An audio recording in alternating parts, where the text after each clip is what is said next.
आगे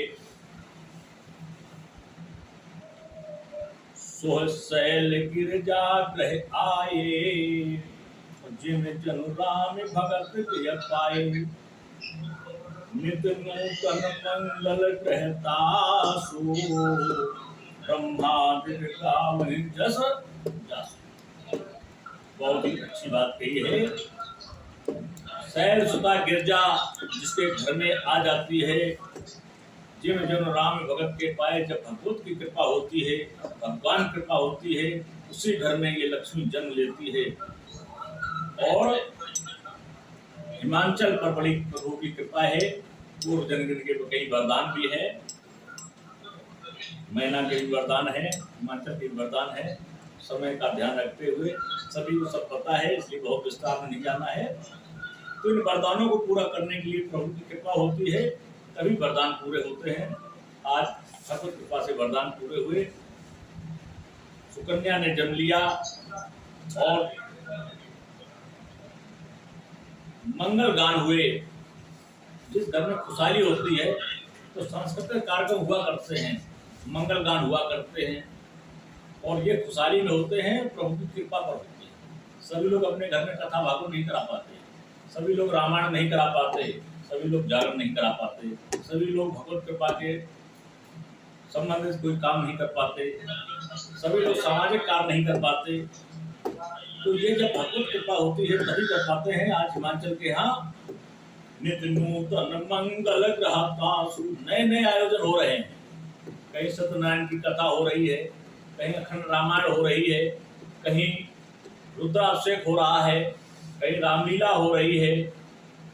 आज आज कोई न कोई कार्यक्रम हो ही रहे हैं और सारे लोग आते हैं, प्रशंसा करते हैं। हिमाचल राजा बहुत सुंदर, देखिए धन से संपन्न है, कितना सुंदर परिवार है। जब से ये मैया इसने पार्वती ने जन्म लिया है, तब से तो हिमाचल की सारी दशा दिशा सब कुछ बदल गई। कितनी सौभाग्यशाली ये लड़की है।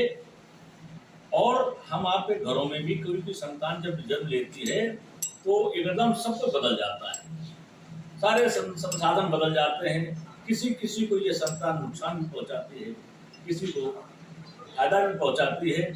ये सब प्रारब्ध का कारण है, इसमें कोई किसी का कोई दोष नहीं है, और इसमें सारा व्यवस्था प्रारब्ध की है। इसमें भगवान का भी कोई दोष नहीं है। प्रारब्ध कर्म से बनता है, कर्मानुसार प्रारब्ध जिसका जैसा बना है उसी ढंग से। जैसे आप चाय बनाएं, चाय ये आपका कर्म है। चाय एक पेय पदार्थ है जो आपको संतुष्टि देती है, एक कर्म है चाय बनाना। चाय में आपने जैसा कर्म किया, मात्रा पानी की कितनी रखी, दूध की कितनी रखी, चीनी की कितनी रखी, चाय की कितनी रखी, और उसमें कुछ चीजें लोग मिला देते हैं, तो कितना कर्म अच्छा किया है, जिससे कितनी अच्छी सुंदर चाय बन गई है, कितना स्वादिष्ट भोजन बन गया है। ये कर्म पर निर्भर करता है। ऐसे अपना जीवन है, हमने कितने सुंदर सुंदर कर्म किए हैं, कितने अच्छे अच्छे कर्म किए हैं, जिन कर्मों से हमारा एक प्रारब्ध बना है। और 100 जन्मों के कर्मों से बनते हैं प्रारब्ध, और तब उसका फल मिलता है। और यही कारण है कि इस जन्म का किया कर्म का लाभ तत्काल नहीं मिलता। कर्मानुसार जो भोग की चीजें हैं, जो भगवान द्वारा आपको प्राप्त है, जो बुजुर्गों द्वारा प्राप्त है, जो संसाधन है, वो कर्मानुसार आप उसको भोगते हैं। लेकिन इसका जो प्रारब्ध बनता है, ये अगले जन्म में आपको प्रारब्ध का लाभ और हानि पड़ती है। ऐसा हमारे वेद पुराण शास्त्र कहते हैं। आज मंगल गान होने लगे हैं, जहाँ जहाँ मंगल गान होते हैं निश्चित प्रभु की कृपा होती है।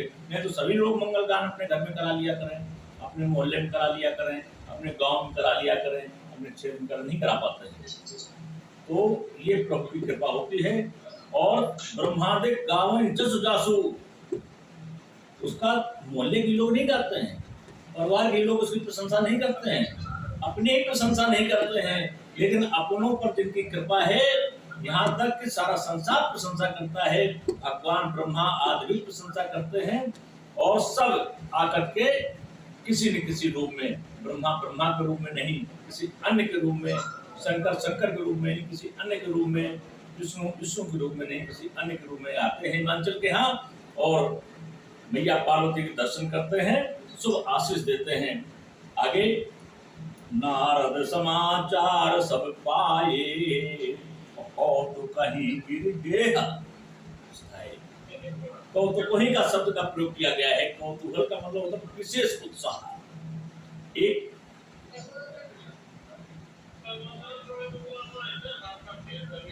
व्यवस्था ये होती सामाजिक व्यवहारिक कि भाई फलाने के यहाँ बेटी का जन्म हुआ है तो भाई उसके कार्यक्रम में जाना है, छठी में जाना है, बरहोई में जाना है। एक ये व्यवस्था है। एक व्यवस्था ये है कि अंदर से खुशी होती है, बुआ है, बहनें हैं, माताएं हैं, सास हैं, ससुर हैं, दादी हैं, तो खुशी होती है कि बेटी का जन्म हुआ है, बेटी का जन्म हुआ है। एक तो विशेष खुशी होती है कि अरे ऐसी बेटी का जन्म जिससे सारा जीवन बदल गया हो। तो आज नारद ने जब सुना कि मैया पार्वती सती ने पार्वती के रूप में जन्म लिया है तो विशेष खुशी हो गई। क्योंकि नारद को चैन कहाँ, नारद तो खोज ही करते हैं कुछ ना कुछ। तो नारद को विशेष कौतूहल है, पहुंच जाते हैं, जैसे समाचार मिलता है कौतूहल कहीं गिर के सुधाए, देखने चले गए है क्या और क्या इसमें हम कर सकते हैं। ऐसे लोग भी हर मोहल्ले में, हर गांव में 2-4 लोग होते ही हैं। वैसे हमारे नारद हैं, पहुंच जाते हैं। नारद जब पहुंचते हैं शैलराज बड़े आदर कीन्हा। शैलराज यानी हिमाचल ने बहुत ही अच्छे ढंग से हमारे नारद देवर्षि का आदर्श किया है। पद पखार वर आसन कीन्हा, उनके पदों को पखारा है, एक सुंदर सा आसन दिया है जो हमारी सनातन संस्कृति कहती है।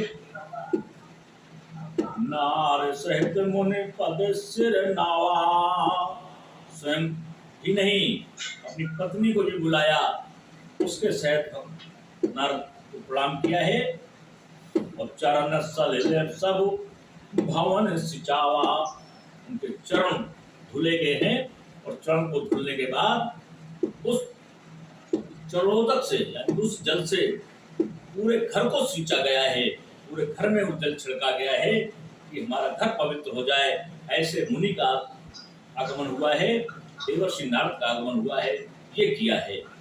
और यही सनातन संस्कृति भी है। जब हमारे यहाँ कोई मानदान आता है, हमारे गुरुजन आते हैं तो हम सब ऐसे ही उनको साष्टांग प्रणाम करते हैं और ऐसे उनके चरणोदक को लेकर पूरे घर में छिड़कते हैं। ये सनातन संस्कृति है, इसका लाभ मिलता है। जो संस्कृति से अलग हटके काम करते हैं तो उनको वो लाभ नहीं मिलता है। निज सौभाग्य बहुरे गिरवरना, बहुत ही प्रशंसा की है हमारे नारद की राजा हिमाचल ने, और बहुत ही अपने को सौभाग्यशाली ठहराया है कि हम बहुत बड़े सौभाग्यशाली हैं। बहुत ही सुंदर सा हमको सारे वरदान प्राप्त हुए जो आज हमारे पूरे हो गए हैं।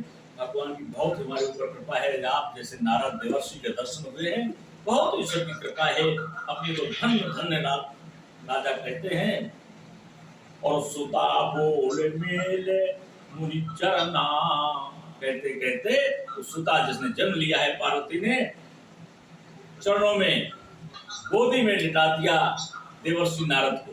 ये है सनातन संस्कृति, ये है मर्यादित रामचरितमानस की मर्यादाएं। रामचरितमानस में राम का चरित्र जो मर्यादित चरित्र है, दशरथ का परिवार का जो मर्यादित चरित्र है, ये है सनातन संस्कृति। जैसे गोद में बालिका को लिटाया है, बस विनय किया है, प्रार्थना किया है।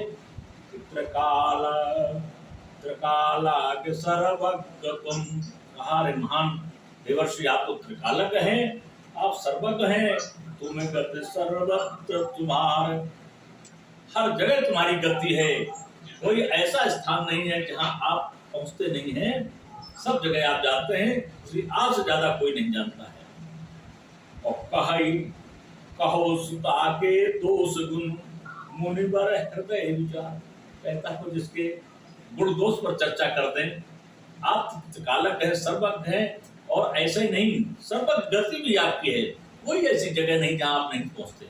हर व्यक्ति हर जगह नहीं पहुंचता है, लेकिन कुछ लोग ऐसे होते हैं हर जगह पहुंच जाते हैं। आप उनको निमंत्रण दे न दें, आप यहाँ कार्यक्रम हो तो भी वो खड़े, आप पड़ोसी का कार्यक्रम हो तो भी वो खड़े, कहीं दूर कार्यक्रम हो तो भी वो खड़े। तो कुछ लोग हर जगह ऐसे होते हैं कि वो सर्वत्र रहते ही है, इनके बाद और कोई काम नहीं होता, केवल कहाँ जरूरत है और कहाँ क्या हो रहा है देखने सब पहुंच जाते हैं। वही हमारे नारद देवर्षि के लिए रामचरितमानस में बाबा तुलसीदास ने लिखा है कि हमारे हिमांचल राजा ने कहा है कि आप सर्वज्ञ हैं, सब जगह आप जाते हैं, कुछ हमारी बेटी पर, सुता पर अपने विचार व्यक्त करें, इसका कुछ भाग बताएं, कुछ ज्योतिष बताएं। हमारे नारद जी कहते हैं